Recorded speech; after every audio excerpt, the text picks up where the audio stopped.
पार्थ पवार जमीन व्यवहार प्रकरणी प्राथमिक चौकशीचे आदेश, अनियमितता आढळल्यास कडक कारवाई होणार। मुख्यमंत्री फडणवीसांकडून स्पष्ट, तहसीलदार दुय्यम निबंधकांचं तात्काळ निलंबन।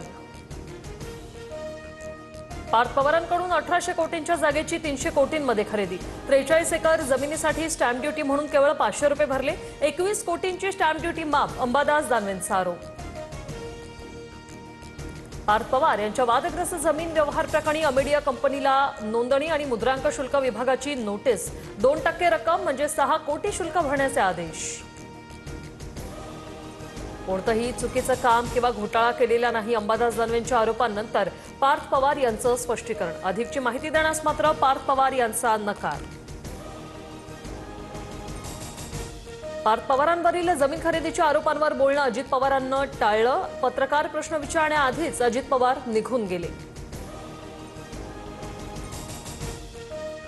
जमीन व्यवहार प्रकरणात सुप्रिया सुळेंकडून पार्थ पवारांची पाठराखण, तहसीलदार सांगतोय की सहीच केली नाही, मग व्यवहार होऊ शकत नसेल तर स्टॅम्प ड्युटीची नोटीस कशी आली?